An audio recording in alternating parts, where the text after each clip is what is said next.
Hello, everybody. Welcome back. This is Damion Blackgear playing more Magic the Gathering. It has been a decade since I played any Magic, so yeah, that's a thing. And we're getting back in with Legacy. And what makes it even worse is we're not grabbing one of the meta decks. We have taken our old list, my old list, and tweaked it.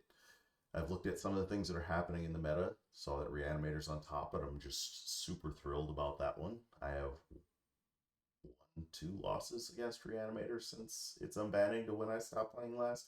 That being said, it's almost a completely different deck, just does the exact same thing and fights in the exact same ways.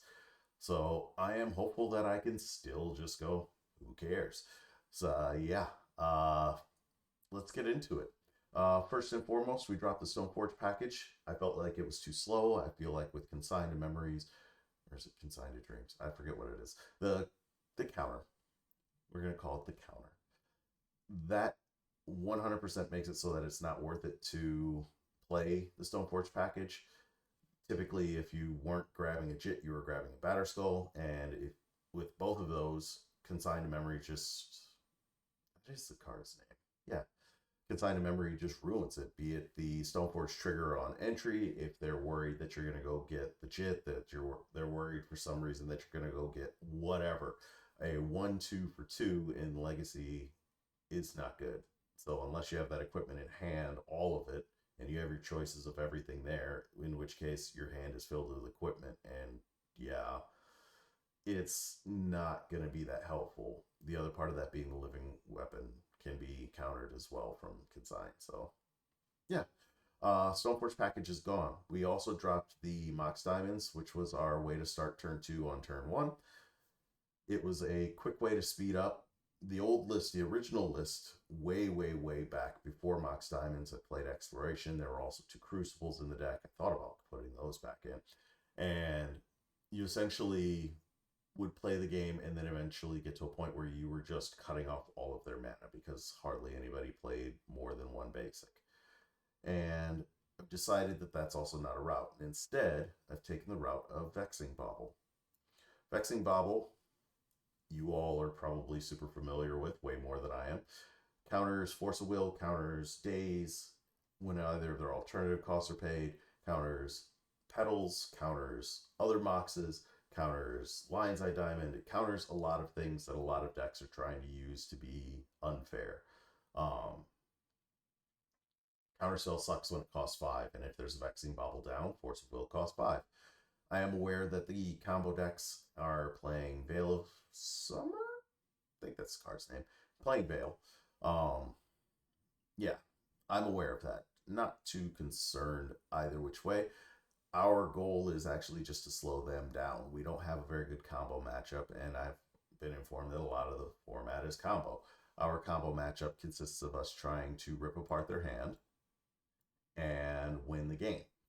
Now, ideally, this can happen pretty quickly. We are working still with Green Sun Zenith, and we have our Green Sun Zenith package here. An accelerant, a mana costed accelerant. This replaced out Birds of Paradise. The Goose replaced it out simply for the ability to create food and to gain life from the food. Yes, it is not as consistent as Bird of Paradise. Being able to use it for a mana on every turn, no matter what, not something that we can do. But you know what? So be it. I can live with that. It is not a huge thing. Reclaimer, as we've dropped our night count down to a singleton, is night 2 and 3. It is the poor person's night. It is budget night. And the reason for that is it's got a mana cost attached to it. It doesn't get huge like night can. It can only get up to a 3/4, but again, 3/4 is still pretty decent. And being able to fetch at instant speed is huge. So yeah, essentially having it out a turn to or active a turn earlier than night typically would come down is what we're looking at there. We also have a Liberator. This is our replacement for the Kosali Pride Mage. This is still just a 2/2. It's a bear when it comes down, and it only goes up to a 3/3, but when it attacks, as long as it's done, then it can nuke an enchantment as well. So we get additional ones. So we don't lose anything other than we get a werewolf versus what is the Exalted. And because of this creature, that makes a lot more sense. This is Nantuko's, or this is a Nantuko, which there are a bunch of, but this is Springheart. It's just simply an enchantment creature that, as you put lands into play, which this deck is apt to do, you get to create creatures yourself. So, yay. It is an enchantment, which means, or enchantment creature, which means it's susceptible to a lot more. But it also has bestow, which means that you can drop it on a creature, you can cast it for the same price. So if there's a creature on the field, it is just better to bestow this on that creature, because if they nuke the creature on the way down, it comes in as 1/1 still.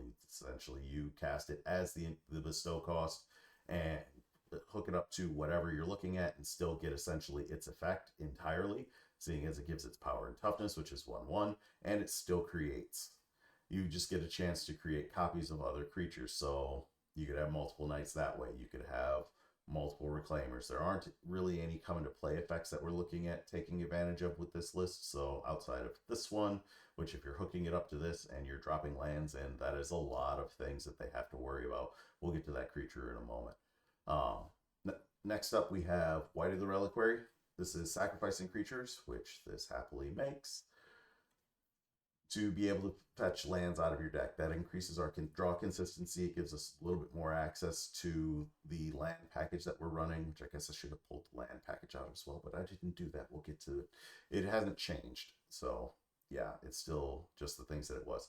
But essentially, this is just a threat. It having vigilance is huge. Being able to put creatures in your yard, we're only playing 17 creatures, so roughly a third of our deck is creatures. This is roughly a 20-20-20 deck. If you don't know what that means, the old style of deck building was 20 lands, 20 creatures, 20 spells. Go.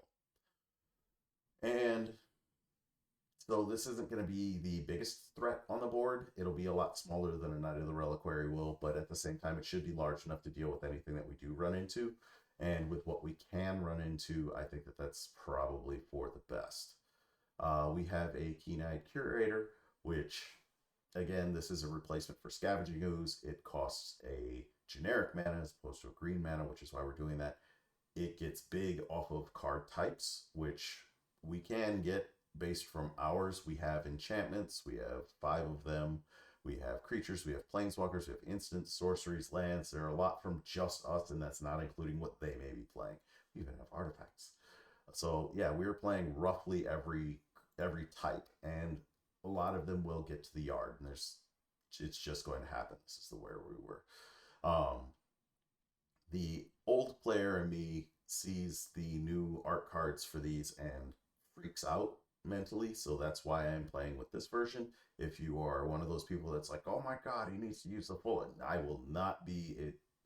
I can do it with endurance. This isn't bad. This is livable. This one's drove me nuts just looking at it. So, hey, call me a boomer. It's all right. Next up, we have Knight of the Reliquary. Again, we're at 5 knights. There are 2 reclaimers. The other ones are over here, by the way. I didn't grab every creature, just one of each. There are 2 reclaimers, 2 whites, and 1 knight. So there are essentially 5 knights. And that should be enough knights. That's enough of our graveyard that we're playing out of already to warrant bringing in graveyard hate. And, well, depending on what your graveyard hate is. If you're looking at something that can continually eat the graveyard, yes, that's a great thing. If you're looking at something that's just going to target one thing, might as well not. Because if you, I swear, if somebody extracts this mana base where there's so many one-ofs, like, here are my non-duplicated lands, or my duplicated lands. It's 7, 9. 9 of the 21. 21, oh, yeah, over there. So, yeah, 9 of 22. So a good number, but good luck. Yeah, not worth it in that case. So Knight is the last piece of our graveyard portion that our creatures are really reliant on. The others come with bonuses for it, the others being the only non-green creature in the deck, which we'll get to in a moment. And then we have Grist, who only counts as and mills. Outside of that, I guess it's ultimate, but if we're using his ultimate, hopefully we are in a good position and it's winning the game right then and there. I didn't realize that that was that. So this one also a full art card that I can tolerate. So yeah. Uh, last card of the Green Sun Zenith package is Endurance. Endurance, there are two of them in the list. There's only one Grist. The reason there are two is because we have enough graveyard hate already main board with our 5 knights, and now the singleton bog that they can search up. So that's 6 different things. 5 of those are instant speed. This one is also instant speed. So 7 instant speed graveyard solutions. 8. And all of them are tutorable. One of them is, one of them is not instant speed. There we go. And yeah, it is just a good card. It's got reach. It's a 3/4, so it can stop any of the 3/3s that like to fly around. It forces them to discard at least 2 cards to frog in order to actually stay alive if we're hard casting it. If they have a third card, that's great. They can kill it. Hopefully we can solve the frog after that. So yeah, I am aware Psychic Frog is a strong card. It is. It is what Psychotog was threatening. And if they wanted to fix that card and print it as a actual magic card and not something that was broken, it would have been that instead of putting counters on, it got +1/+1 till end of turn. And it still would have been good. It probably still would have been played. But you know what? They made them counters. They made it stay. It's permanent. Ergo, the card is just good. It's a great card. I got no problems with great cards. They exist, but at the same time, I'm done trying to lie about the fact that they're not just amping up anything blue. So, yeah. Let's get to the last creature. This is the one. That's right. I don't have to click on it to make it pop up. This is the Fanatic. Fanatic is a regeneration target. Now, why in the world is this card in this deck? Getting to 6 mana is almost impossible in Legacy. Getting the Miracle, I can't set up my deck outside of 2 Sylvan libraries. And 1, which is the important part here, Full Rash Stronghold. Full Rash Stronghold puts it on top of your library, which means the next turn you are guaranteed to Miracle this off. That means that it and all of its friends are coming back, which means 1, 2, 3 possible creatures, if you've got all 3 of them in play already or in the yard, are all coming back plus 1 of these, which is huge because it means that you're getting it back. And anytime that you're getting back multiple creatures for a cheap amount, that is huge. Additionally, whatever one of these comes back comes in with life gain counter, life link counter. There we go. Life gain, life link. Yeah, whatever. Which isn't huge on the Goose. It's not huge on Grist. Grist doesn't. Well, yeah, it's life loss. I had to check to see if that was damage. But the rest of these do actually have a power toughness. And so, or I should say, do have a power. That means that they actually do gain life. Being able to swing in with that White of the Reliquary, which could be a 5/5 or a 6/6, is now huge because that's a 5-point life swing. The card itself isn't good if you can't miracle it, but you have ways to miracle it. You have ways to pitch it to the yard to make it useful. You have ways to put it on the top of your deck to make it the first card you draw for turn. And with Vexing Bubble, you have a way to draw at instant speed. Miracle doesn't have to happen on just your turn.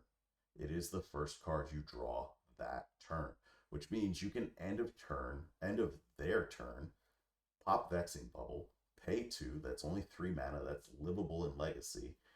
That is good to be able to put in a 4/4 and another 4/4 possibly, or any of these. Even getting the Goose and having another food token that you can sacrifice as life gain. You've got a blocker, you're essentially getting at least 4 points of life from getting Goose. So it is a good card. Once it's out there, unless they're sorting it, it's going to do some damage. Yeah. So this is just a good card. I thought of having it as a 4 of, but really if it's in your hand, this is the only way to get it out, and that's not exactly ideal. So I would much prefer to not have it just stuck in my hand. There's probably a way or some card that's been printed or some land that exists that I could have tutorable for or playable or whatever that could put it into play, get it into my deck in this color combination. I am aware that blue has brainstorm. Don't care.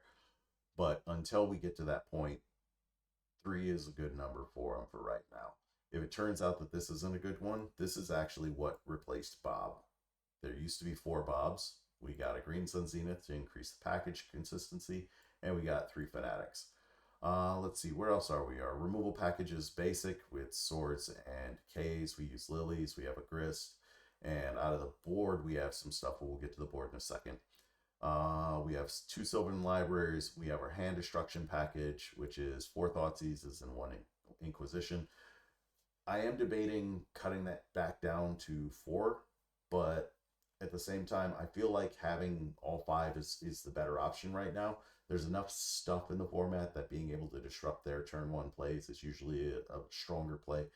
If we had access to realistic counterspells, we've got Reprieve, we've got Mana Tithe. Don't care about those. They're not that great. Would prefer not to have them. So yeah, we're going the hand destruction route versus the counter route. I guess we could do, there's that what, Dash Hopes, 2 black, counter target spell unless somebody pays 5 life, but I'm guaranteeing you if they really want that spell, they're paying 5 life. Anytime you leave a choice to the opponent, it's typically not a good thing unless you're casting Fact or Fiction.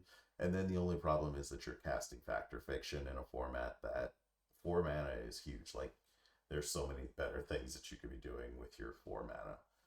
So it's nothing bad against Fact or Fiction. It's just, it's not the card that it was way back in the day.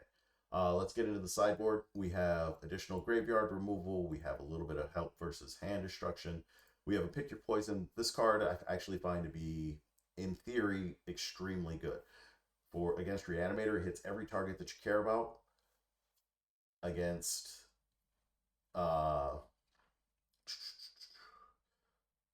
I'm spacing. It's enchantment, so it's any moon effect that hits the board outside of the actual creature, and it can hit any artifact, which there are few decks that are playing a lot of artifacts. So being able to hit them when they come down on turn 1, being able to cut off those Mox Ambers, I think is the Mox that's said. It's been a while.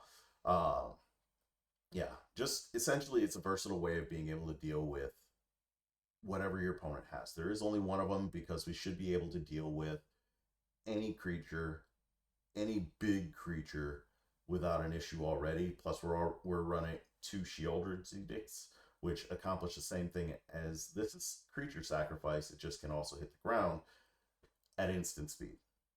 We have a Gaddock Teague, which has an honorary place here. I am not sure what to put in its place right now. I don't actually feel like this is the greatest card in the world. The last time I didn't play it, it forced me to miss top 8 at one of the old SCG tournaments. Because honestly, when we were putting together the sideboard, we forgot about Gaddock Teague, and we ended up playing, I think we put an Orange Chant in its place because we couldn't think of anything, and I was like, well, screw it, I'll put something in for combo. And I had a Green Sun Zenith with 4 mana available, only needed 3, and they went off on their turn. Choke, again, this was a possible contention for the Gaddock Teague, but having too many chokes is always a bad thing, so no choke for you. Yeah, islands just don't untap. A lot of the format's blue. A lot of the format believes that blue is the best color in the world, and so they play that. There are not as many islands because it's not required anymore. There are now things that come into play and call themselves blue mana. They're spells that turn around. That's why Belcher can have lands. Lost Legacy is just a hunt and peck whatever silver bullet they have in their deck.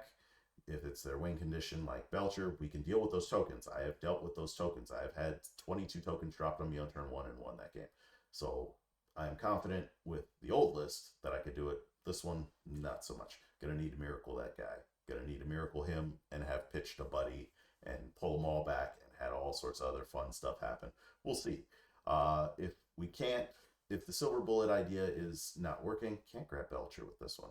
Target non-artifact. Interesting. But whatever. I didn't want to use the other one that costs 3 because it gives them 2/2s, and while that's not the biggest thing in the world, I prefer not to give my opponent gas. So, yeah. And then we have 2 Force Vigors. This is again for any artifact problem that may show up. The One Ring, there we go, is in the format currently. People are hoping that it's banned. I actually don't think that it'll get banned in Legacy if it does get banned in Modern, and don't care, because in Legacy, if they're getting a One Ring down on me, there's a very good chance that the game has gone late enough already, and we are working from behind as it is. So yeah, that's a thing. This is the only way to solve the One Ring in this list, and that's okay. It also deals with, I'm aware that some of the decks are playing the instant speed enchantment that comes down, and I forget its name. It's a 6-drop enchantment with domain, which will hit everything except for the fanatic in this list. So yeah, this is another way to solve that. Um, we have multiple ways to solve that, which that's the wrong one. We want the Outlander. I wish this said exile target artifact or enchantment. That would make this actually really good instead of just average. So yeah, that's where the list is at. Land wise, our package is the same. We have wastelands, we have a stronghold. Stronghold putting cards back on top of the deck, strong, especially with this fanatic. Uh, it is only yours, so keep that in mind. We have a Caracas, again, just bouncing legendary permanents, Bajuka Bog.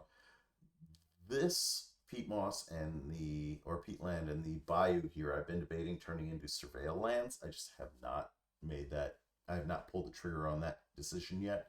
The Surveil lands look strong, and having them in those positions seems like it would be a thing to do. The Peatland is currently replacing a Horizon Canopy. Originally, that was Horizon Canopy, but the deck was also green-white based more than green-black. Now it is green-black based more than green-white. We have a couple of white cards in Swords, and Knight of the Reliquary, and Gaddock Teague. The rest of them are not white cards. So, yeah, that's where we're at. I guess this is mono green splashing black for removal and hand destruction, and white for, or hand destruction and reanimation, and black for, or white for removal and control. But essentially it's the same deck as before, just sans the Stoneforge package, which, if you want to know, the Stoneforge package was roughly 5 cards, 3 Stoneforge Mystics, 2 pieces of equipment. The Green Sun package is much larger at 10 creatures, which you are going to play anyway, or at least try to have some combination of them, possibly cutting some because they're just bad replacements of others. And yeah, we'll see how it goes when we play. Drawing a blank here. Plus, it's been like 20 minutes of me talking, and I haven't done this for a while, so my throat is saying go get some water. All right, everybody. Talk to you later. Bye-bye.